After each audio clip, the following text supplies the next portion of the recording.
વિદ્યાર્થી મિત્રો, good morning. Sahajanand global school તરફથી આપ સૌનું આજના વિડીયોમાં હાર્દિક સ્વાગત છે.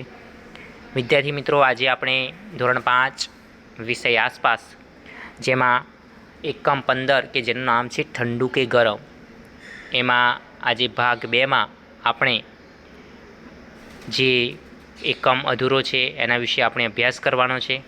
તો સૌથી પ્રથમ તો વિદ્યાર્થી મિત્રો, આપણે જે ઠંડુ કે ગરમ પાઠમાં જે આગળના જે વિડીયોમાં જે અભ્યાસ કરી ગયા તેના વિશે આપણે થોડું પુનરાવર્તન કરી લઈશું.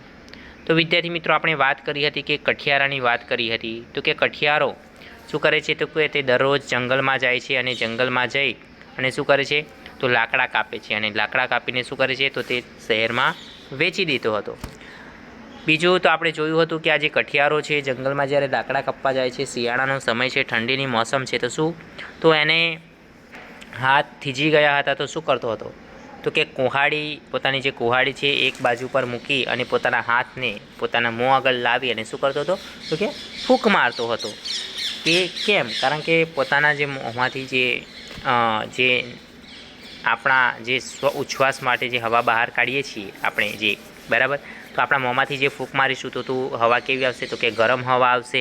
તેના કારણે શું, તો કે પોતાના હાથ ગરમ થાય. તો એટલા માટે આ ફૂંકો માર્યા કરતો હતો. પરંતુ આ બધું કોણ જોયા કરતું હતું, તો કે મિયાં બાલિસ્તીએ નામનો જે વ્યક્તિ છે એ કઠિયારાની દરેક પ્રવૃત્તિએ સંતાઈને જોતો હતો. તો એને આશ્ચર્ય થાય છે, એટલે કઠિયા પેલા મિયાં બાલિસ્તીથી રહેવાતું નથી. આથી તે આવીને તેને પ્રશ્ન પૂછે છે કે આવું તમે કેમ કરો છો? તો જે આ ટચુકડા માણસને જોઈને તો પહેલાં કઠિયારાને આશ્ચર્યચકિત થાય છે. તો શું, કે હા, તમે મને પૂછી શકો છો જે પૂછવું હોય તો કહે છે મિયાં બાલિસ્તી કે મારે પૂછવું છે કે તમે તમારા હાથ પર ફૂંકો કેમ મારા કરો છો? તો અહીંયા તમે કઠિયારો જવાબ આપે છે કે ખૂબ જ ઠંડી છે અને મારા હાથ થીજી જાય છે, તેથી હું તેને ગરમ રાખવા માટે શું કરું છું, તો કે તેના પર ફૂંક મારું છું. પછી જ્યારે પોતાના હાથ ઠંડા પડી જાય છે ત્યારે હું ફરી તેને ગરમ રાખવા માટે ફૂંકો મારું છું. બરાબર. ત્યારબાદ વિદ્યાર્થી મિત્રો, મિયાં બાલિસ્તી પછી ત્યાંથી જતા રહ્યા છે કે મારે હવે કઠિયારાની જે પ્રવૃત્તિ, જે કામ કરે છે તેના પર જોવું છે, બારીકાઈથી નિરીક્ષણ કરે છે. તો આગળ પછી થોડા સમય પછી બપોરનો સમય થાય છે. તો કઠિયારાને શું થાય છે, ભૂખ લાગે છે. તો ભૂખ લાગે છે તો તેના માટે તે 2 પથ્થર લઈ અને ચૂલો તૈયાર કરે છે અને પોતાની પાસે જે તપેલી છે નાનકડી, એ તપેલી મૂકે છે અને એમાં બટાકા બાફવા મૂકે છે. હવે વિદ્યાર્થી મિત્રો, જ્યારે અગ્નિ પ્રગટાવવાની થાય છે ત્યારે લાકડા ભેજવાળા હોવાથી અગ્નિ જલ્દીથી પ્રજ્વલિત થતી નથી.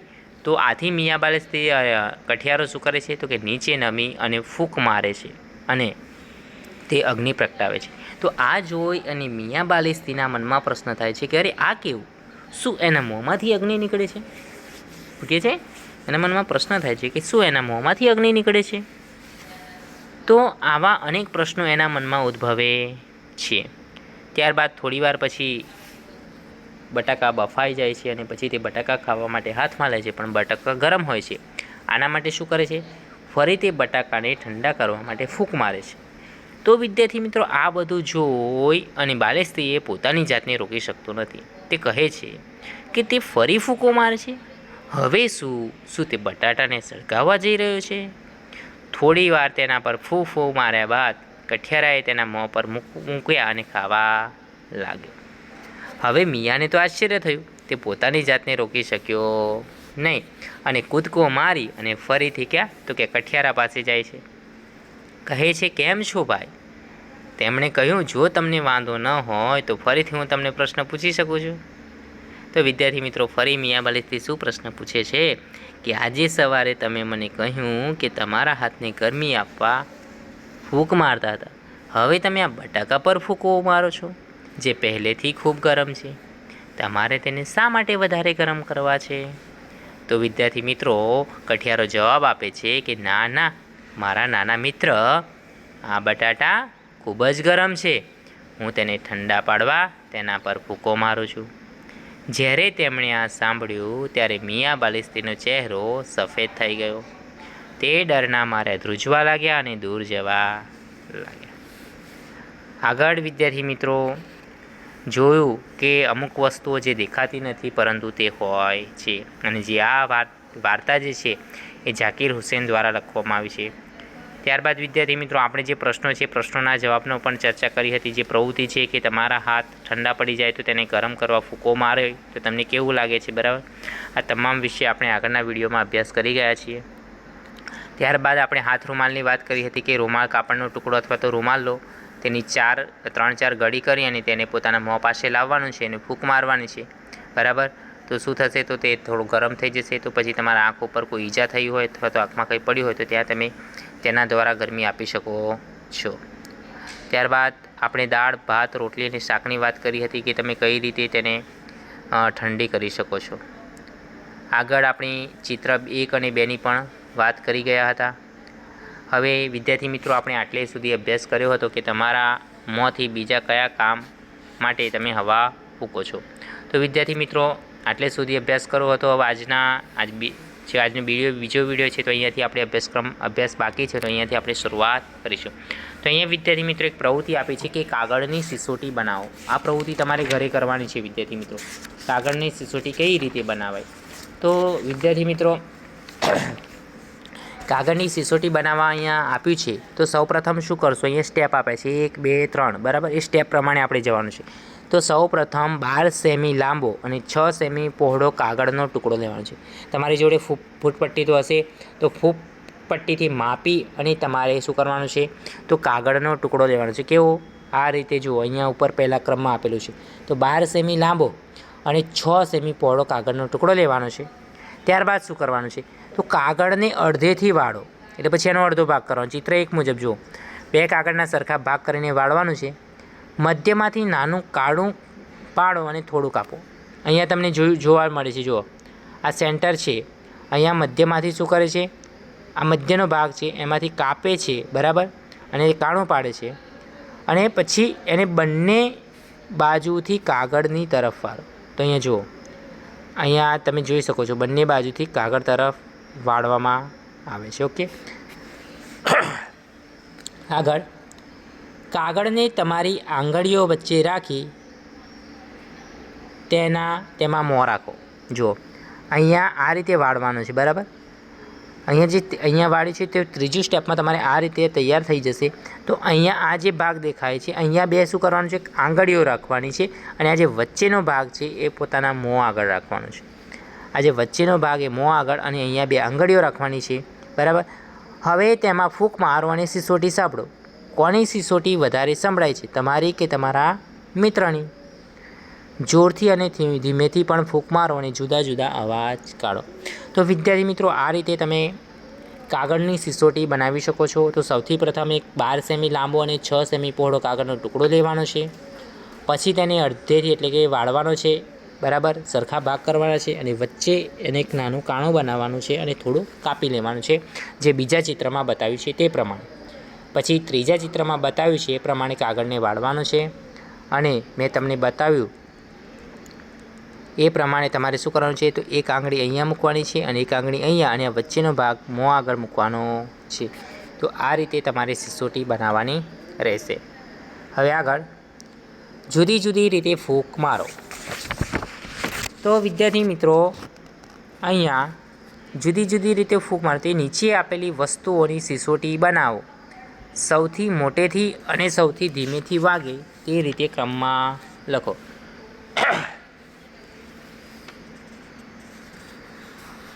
તો વિદ્યાર્થી મિત્રો અહીંયા જે જુદી જુદી ફૂંક મારવાની વાત કરી છે, બરાબર. તો અહીંયા પહેલું છે કે ચોકલેટનું રેપર, બીજું છે પાંદડું, ત્રીજું છે ફુગ્ગો, ચોથું છે પેનનું ઢાંકણ અને પાંચમું છે બીજી કોઈ વસ્તુ. આપણે બંને હાથની આંગળીઓની વાત કરીએ, બરાબર. તો અહીંયા સૌથી મોટેથી શરૂ કરીને સૌથી ધીમે વાગે તેવી સિસોટીઓની વાત કરીશું. તો સૌથી પ્રથમ વિદ્યાર્થી મિત્રો આવશે પેનનું ઢાંકણ. કે પેનનું ઢાંકણની જે સિસોટી છે એ સૌથી વધુ અવાજ આપશે. ત્યારબાદ વાત કરીશું તો કે બંને હાથની આંગળીઓ. આપણે આ બીજી કોઈ વસ્તુમાં લેવાનું છે તો કે બંને હાથની આંગળીઓથી આપણે સિસોટી વગાડી શકીએ છીએ, બરાબર. ત્રીજું તો કે ત્રીજા નંબરમાં આવશે પાંદડું, ચોથા નંબરમાં આવશે ફુગ્ગો અને પાંચમા નંબરમાં આવશે ચોકલેટનું રેપર. તો આ રીતે આપણે તેને ક્રમમાં ગોઠવીશું. હવે વિદ્યાર્થી મિત્રો અહીંયા લખ્યું છે કે બાળકો ગરમ હવા અને ઠંડી હવાના સંદર્ભમાં સમજવામાં સમય લેશે. પ્રવૃત્તિ દ્વારા આપણે બાળકોને સમજાવી શકીએ છીએ કે આપણા મોંમાંથી આવતી હવા એ બહારના તાપમાનને અનુરૂપ ઠંડી કે ગરમ હોઈ શકે છે. તો વિદ્યાર્થી મિત્રો આપણે જે હવા જે આપણા મોંમાંથી જે હવા નીકળે છે એ હવા સામાન્ય ગરમ હોય છે, પરંતુ જેમ જેમ તે દૂર જાય છે તેમ એમાં બહારની હવા ભળતા હોય તે હવા કેવી થઈ જતી હોય છે? તો કે ઠંડી થઈ જતી હોય છે. તો વિદ્યાર્થી મિત્રો અહીંયા આ રીતે તમારા પાઠ્યપુસ્તકમાં તમારે અહીંયા ક્રમમાં લખવાનું છે કે સૌથી પહેલાં પેનનું ઢાંકણ, પછી બંને હાથની આંગળીઓ, બીજી કોઈ વસ્તુમાં શું લેવાનું છે? તો કે બંને હાથની આંગળીઓ, બરાબર. ત્રીજામાં આવશે પાંદડું, ચોથામાં ફુગ્ગો અને પાંચમામાં છે ચોકલેટનું રેપર. તો આ જ રીતે વિદ્યાર્થી મિત્રો તમે તમારા પાઠ્યપુસ્તકમાં ક્રમમાં લખવાનું રહેશે. હવે આગળ અહીંયા આપ્યું છે કે તમે માણસોને જુદા જુદા સંગીતના સાધનો જેવા કે વાંસળી, ઢોલક, બીન, ગિટાર, સિતાર, મૃદંગ વગેરે વગાડતા જોયા છે. શું તમે તમારી આંખો બંધ કરીને તેમના અવાજને ઓળખી શકો છો? આ સંગીતના સાધનો વિશે વધારે જાણો, તેમના ચિત્રો પણ ભેગા કરો. તો સૌથી પ્રથમ વિદ્યાર્થી મિત્રો આપણે આંખો બંધ કરીને કેટલાક સંગીતના સાધનોને ઓળખી શકીએ છીએ, બરાબર. કેવા? તો કે ધારો કે વાંસળી છે તો વાંસળીનો અવાજ આપણે આંખો બંધ કરીને ઓળખી શકીશું. ત્યારબાદ ઢોલક, તો કે ઢોલકનો અવાજ પણ ઓળખી શકીશું. મોરલી, મોરલીનો પણ, મોરલી એટલે કે બીન, જે આપણે મદારી લોકો વગાડે છે તે બીન, બરાબર, એનો અવાજ પણ આપણે ઓળખી શકીશું. ત્યારબાદ ગિટાર છે, ગિટારનો અવાજ પણ આપણે ઓળખી શકીએ. તો વિદ્યાર્થી મિત્રો આ સાધનો, આ ચિત્રો તો તમારે એકત્ર કરવાના જ છે. વાંસળીનું ચિત્ર છે, ઢોલકનું ચિત્ર છે, બીનનું ચિત્ર છે, બરાબર. ત્યારબાદ ગિટારનું ચિત્ર પણ તમે એકત્ર કરવાનું છે, બરાબર, અને તમે તમારા નોટબુકમાં તેમને પ્રવૃત્તિમાં ચોંટાડવાનું છે. તો વિદ્યાર્થી મિત્રો વાંસળી વિશે આપણે વધુ જાણકારી મેળવીએ તો વાંસળી, તો કે વાંસળી તે વાંસમાંથી બનેલી હોય છે અને તેનો આકાર પોલી નળી જેવો છે અને તેને 6 કાણા હોય છે, જેમાં એક બાજુથી ફૂંકીને તેને વગાડવામાં આવે છે. બીજું ઢોલક, ઢોલકની વાત કરીએ તો કે તે લાકડામાંથી બનેલું નળાકાર વાદ્ય છે. તેની બંને બાજુ તંગ એટલે કે ચામડાથી ઢાંકેલી હોય છે. તેને 2 લાકડાની લાંબી સળીઓ વડે કે હાથની આંગળીઓની થપાટથી વગાડવામાં આવે છે. આગળ છે મોરલી એટલે કે બીન, જે મદારી વગાડે છે તે. તો તે સૂકી દૂધી કે કોળાની ખાલ, જો કોળું જોયું હશે તમે વિદ્યાર્થી મિત્રો, અથવા તો સૂકી દૂધી એમાંથી, અથવા તો વાંસ અથવા લોખંડની પાઇપમાંથી બનાવવામાં આવે છે. તેને ફૂંકીને વગાડવામાં આવે છે અને મદારી લોકો આ વાદ્યનો ઉપયોગ કરે છે. હવે વિદ્યાર્થી મિત્રો ગિટારની વાત કરીએ તો કે ગિટાર એ પ્લાયવુડથી બનેલું એક વાદ્ય છે અને તેમાં લગાવેલ લંગ તારની મદદથી તેને વગાડવામાં આવતું હોય છે. તો વિદ્યાર્થી મિત્રો આ છે સંગીતના સાધનો કે જેના વિશે આપણે માહિતી પ્રાપ્ત કરી છે. હવે આગળની પ્રવૃત્તિ છે લખો. તો વિદ્યાર્થી મિત્રો લખોમાં શું તમે કેટલીક એવી વસ્તુઓના નામ આપી શકો છો કે જ્યારે તેને વગાડવામાં આવે ત્યારે તે સુરીલા અને રુચિકોર અવાજ ઉત્પન્ન કરી શકે છે. તો વિદ્યાર્થી મિત્રો આ પ્રશ્નોના ઉત્તરમાં તમે તમારી જાતે પણ ઉત્તર લખી શકો છો. તો વિદ્યાર્થી મિત્રો આ પ્રશ્નનો ઉત્તર આવશે કે હા, હું સુરીલા અને રુચિકર અવાજ ઉત્પન્ન કરી શકે એવી વસ્તુઓના નામ આપી શકું છું, જે નીચે મુજબ છે, જેમાં વાંસળી, મોરલી, શરણાઈ, હાર્મોનિયમ, સિતાર અથવા તો ગિટાર, આટલી વસ્તુઓ છે. આગળનો પ્રશ્ન કરે છે આ કરો અને ચર્ચા કરો. પ્રથમ છે તમે કોઈને તેમના ચશ્મા ચોખ્ખા કરવા તેના પર ફૂંક મારતા જોયા છે? મોંમાંથી નીકળતી હવા ચશ્મા સાફ કરવામાં કેવી રીતે મદદ કરે છે? તો વિદ્યાર્થી મિત્રો આમાં મોંમાંથી નીકળતી હવામાંના ભેજને લીધે ચશ્માના કાચ ઝાંખા પડે છે અને તે પાણીના નાના બિંદુઓ છે, તેને કપડાં વડે લૂછવાથી ચશ્મા સાફ થઈ જાય છે.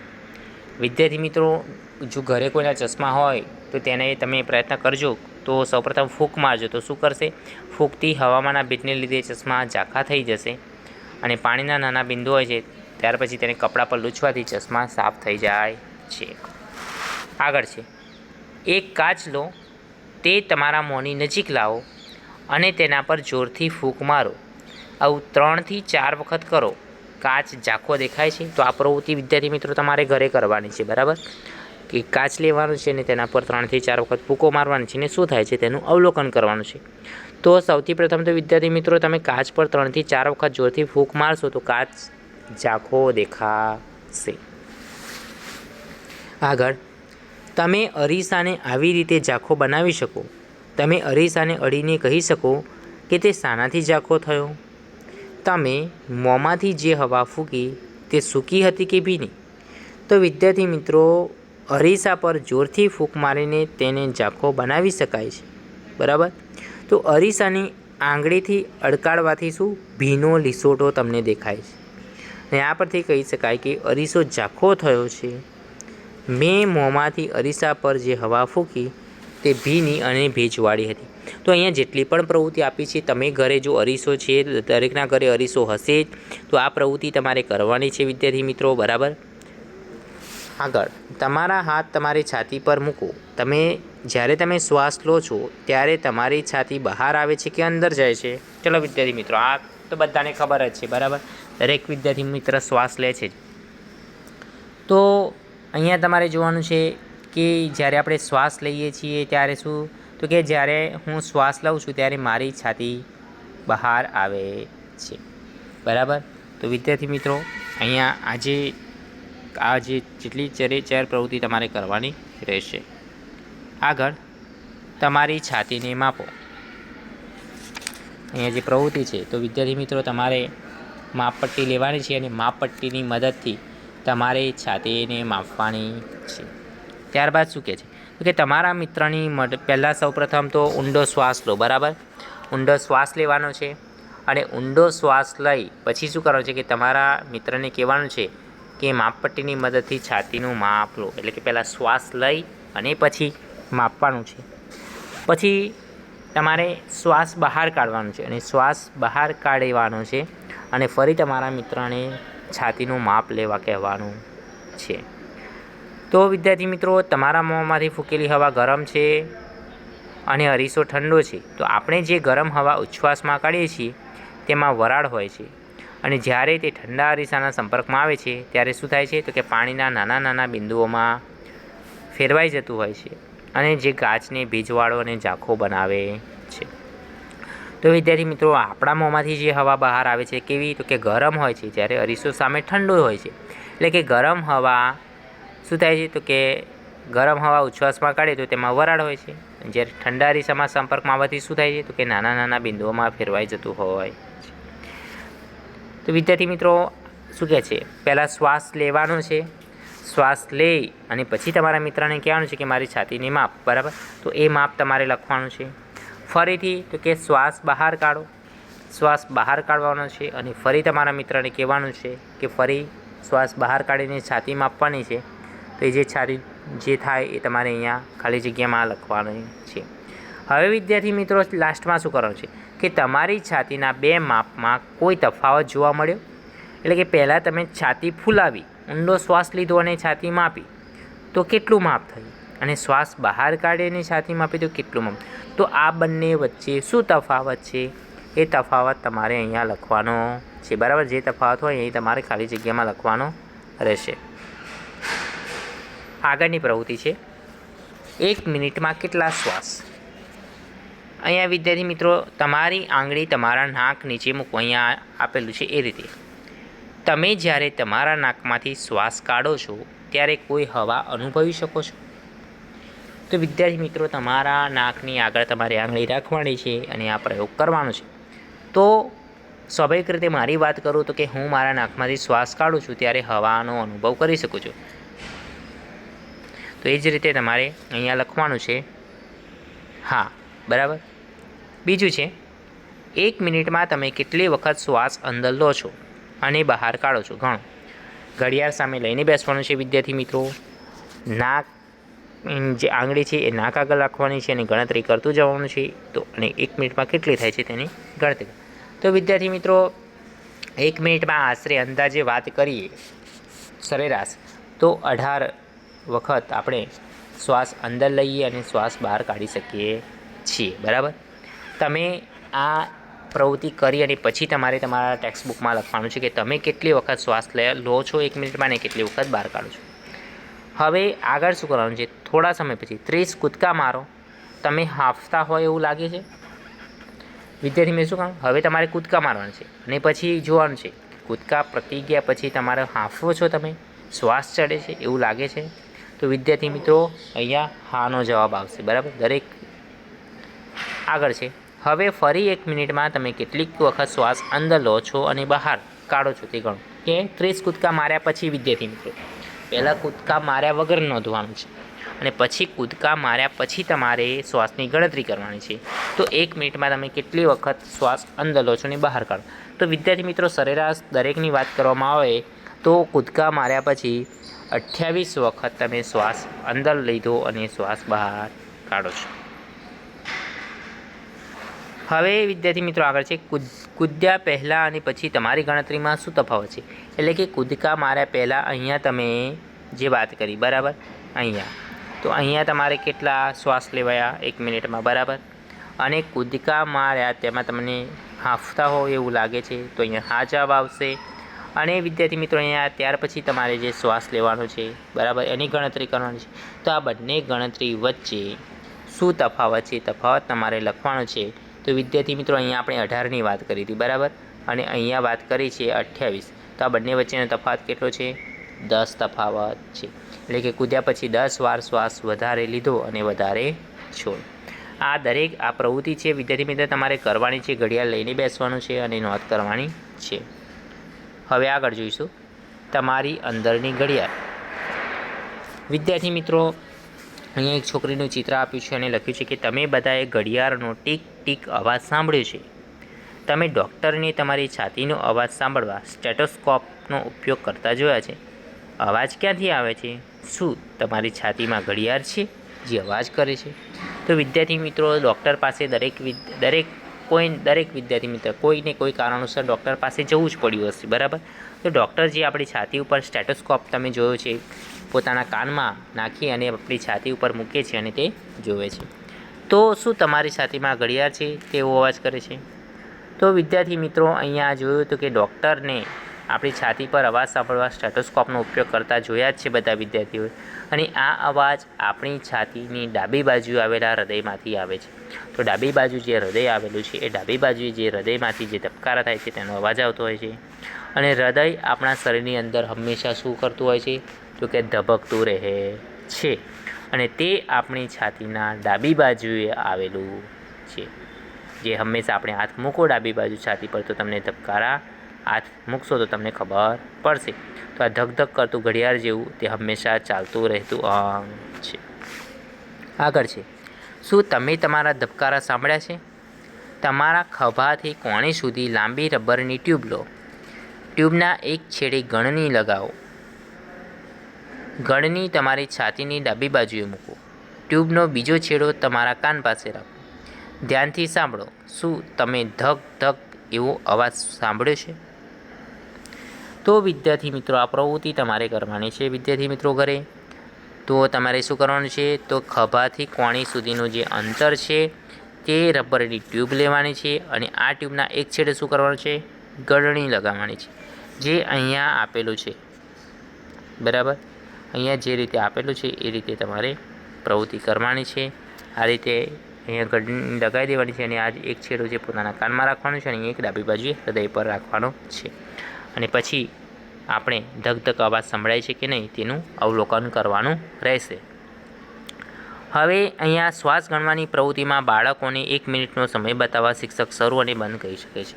તો વિદ્યાર્થી મિત્રો તમારે જો તમારે ટાઈમની નોંધ ના રહી શકે છે તો તમારા ઘરે જે વડીલ છે તમારા મોટા ભાઈ બહેન હોય બરાબર, અથવા તો મમ્મી પપ્પા હોય તો તેમને કહેવાનું છે તો તે સમયની નોંધ કરશે અને એ એમ કહે છે કે શરૂ એટલે તો તમારે શ્વાસ ગણતરીની શરૂ કરવાની છે અને 1 મિનિટ પતી જાય તો બંધ કહે એટલે આપણે બંધ કરી દેવાનું છે. તો તમે કોઈપણ મિત્રની અથવા તો તમારા ઘરના જે વડીલ છે તેમની મદદથી આ પ્રવૃત્તિ કરવાની રહેશે. હવે આગળ વિદ્યાર્થી મિત્રો હવાનો પ્રવાહ. તો હવાના પ્રવાહની વાત કરીશું તો અહીંયા આપેલું છે કે આ માટે 10-15 સેમી ત્રિજ્યાનો કાગળ લેવાનો છે અને આ કાગળને સર્પાકાર કાપવાનો છે. તો વિદ્યાર્થી મિત્રો અહીંયા જે પ્રમાણે આકૃતિમાં આપેલું છે એ પ્રમાણે કાગળને શું કરવાનું છે, કાપવાનું છે. ચિત્ર 1માં બતાવ્યા મુજબ આ સાપના માથાના ભાગે દોરી બાંધો. તો અહીંયા જે સાપનો જે માથાનો ભાગ છે ત્યાં આપણે દોરી બાંધી દેવાની છે, બરાબર. તેને લટકાવવા ગાંઠ બાંધો અને સાપ હળને હલનચલન કરવા તૈયાર છે. અહીંયા બનાવવાનો છે સાપ, બરાબર. અસલી ઓરિજિનલ આપણે સાપ લેવાનો નથી. હવે સાપને ગરમ વસ્તુની નજીક લઈ જાઓ. આ માટે તમે ગરમ ચા, પાણી કે સળગતી મીણબત્તી લઈ શકો છો. અને હવે ઉપરથી જુઓ સાપ કઈ દિશામાં ફરે છે. તો વિદ્યાર્થી મિત્રો અહીંયા બરાબર, તો હવે ઉપરથી જોવાનું છે કે સાપ કઈ દિશામાં ફરે છે. જ્યારે હવા ઉપર તરફ વહે છે ત્યારે તે ઘડિયાળના કાંટાની દિશામાં ગોળ ગોળ ફરશે. એટલે કે હવા ઉપર જશે એમ શું થશે, તો હવા ઉપર જશે એમ ઘડિયાળના કાંટાની દિશામાં તે ગોળ ગોળ ફરશે. જ્યારે હવા નીચે તરફ વહેશે ત્યારે સાપ તેની વિરુદ્ધ દિશામાં ફરશે. આ સાપ સાથે નીચે ઊભા રહો, પંખા નીચે ઊભા રહો, જુઓ તે કઈ દિશામાં ફરે છે. આ કાગળના સાપને જુદી જુદી જગ્યાએ લઈ જાઓ અને તેના હલનચલનનું અવલોકન કરો. તો વિદ્યાર્થી મિત્રો આ કાગળનો સાપ છે અને આ કાગળના સાપની આ જે પ્રવૃત્તિ છે તમારે ઘરે કરવાની છે કે અને તેનું અવલોકન કરવાનું છે કે તેને જ્યારે હવા ઉપર જાય છે તો હવા ઉપર જતાં જ્યારે હવા ઉપર વહે છે ત્યારે તે ઘડિયાળની દિશામાં ગોળ ગોળ ફરે છે અને જ્યારે હવા નીચે તરફ આવે છે ત્યારે સાપ તેની વિરુદ્ધ દિશામાં ફરે છે. જ્યારે તેને પંખા નીચે ઊભા રાખીએ છીએ ત્યારે તે કઈ દિશામાં ફરે છે. એ કાગળના સાપને આપણે જુદી જુદી જગ્યાએ લઈ જવાનું છે અને તેનું અવલોકન કરવાનું છે. વિદ્યાર્થી મિત્રો તમને સમય મળે તો આ પ્રવૃત્તિને તમારે કરવાનું છે કે હવાનો પ્રવાહ એટલે કે હવા કઈ દિશામાં વહે છે. આગળ છે, શું તમે સાપના હલનચલનથી સમજી શકો છો કે હવા ઉપર કે નીચી તરફ વહે છે? તો વિદ્યાર્થી મિત્રો હા, સાપના ઘડિયાળની દિશામાં ફરવાથી એટલે કે હલનચલનથી આપણે સમજી શકીએ છીએ કે હવા નીચેથી ઉપર તરફ વહી રહી છે, તથા સાપના ઘડિયાળથી વિરુદ્ધ દિશામાં ફરવાથી આપણે સમજી શકીએ છીએ કે હવા ઉપરથી નીચે તરફ વહી રહી છે. આગળ આપણે શું શીખ્યા વિદ્યાર્થી મિત્રો? આ પાઠના અંતે આપણે શું શીખ્યા? તો આ જે પાઠ ઠંડુ કે ગરમ, એ પાઠમાં જ્યારે રમતા રમતા અમિત દિવાલ સાથે અથડાયો, તેનું કપાળ ફૂલી ગયું. દીદીએ તરત જ સ્ક્રાપ 4-5 વખત વાળ્યો, તેના પર ફૂંક મારી અને અમિતના કપાળ પર રાખ્યો. તમારા મતે દીદીએ આવું કેમ કર્યું? તો વિદ્યાર્થી મિત્રો આપણને ખબર છે કે આગળ જે પ્રવૃત્તિ આપી છે કે કોઈપણ કાગળના ટુકડાને પોતાના મોં આગળ લાવી અને તેના ફૂંક મારવાથી તે શું થાય છે? ગરમ થાય છે. તો વિદ્યાર્થી મિત્રો દીદીએ પોતાના સ્કાર્ફને વાળીને તેનામાં ફૂંક મારીને ગરમ કર્યો અને અમિતના કપાળ પર રાખ્યો. આમ કરવાથી સ્ક્રાપમાં આવેલી ફૂંકવાળી ગરમ હવા દ્વારા અમિતના કપાળના સોજા પર શેક થવાથી દર્દમાં રાહત થઈ અને કપાળમાં થતો દુખાવો ઓછો થયો. બીજું છે, આપણે ગરમ વસ્તુઓને ઠંડી કરવા અને ઠંડી વસ્તુઓને ગરમ કરવા ફૂંક મારીએ છીએ. દરેકનું એક ઉદાહરણ આપો. તો વિદ્યાર્થી મિત્રો ફૂંક મારવાથી ગરમ વસ્તુ ઠંડી થાય તેનું ઉદાહરણ છે ગરમ ભજીયા પર ફૂંક મારવાથી તે જલ્દી ઠંડા થાય છે. ગરમ ચા છે તો ચા પર ફૂંક મારવાથી તે ઠંડી થશે. હવે વિદ્યાર્થી મિત્રો ફૂંક મારવાથી ઠંડી વસ્તુ ગરમ થાય છે તેનું ઉદાહરણ. તો વિદ્યાર્થી મિત્રો બરફ પકડવાથી ઠંડી થયેલી હાથની આંગળીઓ પર આપણે સતત જોરથી ફૂંક મારતા રહીશું તો આંગળીઓ શું થશે? ગરમ થઈ જશે. હવે વિદ્યાર્થી મિત્રો અહીંયા સાપની રમતમાં બાળકોને હવાની દિશા વિશે વિચારવા આપી શકે છે. જ્યારે ગરમ હવા ઉપર જાય છે ત્યારે સાપ જે દિશામાં ફરતો હોય તેનાથી ઊંધું જ્યારે ઠંડી હવા નીચે આવે, કેમ કે ઠંડી હવા શું છે? ભારે છે, ત્યારે તે વિરુદ્ધ દિશામાં ફરતી હોય છે. આમ સાપ કઈ દિશામાં ફરે છે તે જોવા આપણે યાદ રાખવું પડે છે કે સાપને ઉપરની બાજુથી જુઓ તો ગરમ હવા ઊંચે જાય છે જ્યારે ઠંડી હવા નીચે આવતી હોય છે. હવે વિદ્યાર્થી મિત્રો આપણો જે આ પાઠ 15 કે જેનું નામ છે ઠંડુ અને ગરમ, એ પાઠ અહીંયા આપણે પૂર્ણ કરીએ છીએ.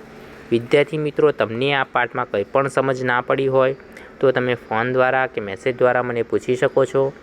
અને વિદ્યાર્થી મિત્રો આ પાઠ પૂર્ણ થતાં આ પાઠની જે PDF મોકલવામાં આવશે એ PDFને તમારે ધ્યાનપૂર્વક સ્વચ્છ અક્ષરોએ પોતાની નોટબુકમાં લખવાની છે, બરાબર. અને આ વિડીયોને તમારે ધ્યાનપૂર્વક સાંભળવાનો છે અને સમજવાનો છે. અને આ પાઠમાં જે પણ કંઈ પ્રવૃત્તિ આપવાયેલી છે એ પ્રવૃત્તિ તમારે તમારા ઘરે તમારા વડીલોની મદદથી અથવા મોટા ભાઈ બહેનની મદદથી એ પ્રવૃત્તિ કરવાની રહેશે. તો વિદ્યાર્થી મિત્રો, આ સાથે આપણો પાઠ 15 ઠંડુ કે ગરમ એનો અહીંયા આજનો બીજો વિડીયો, એની સાથે આ પાઠ આપણે અહીંયા પૂર્ણ કરીએ છીએ. દરેક વિદ્યાર્થી મિત્રોને જય હિન્દ.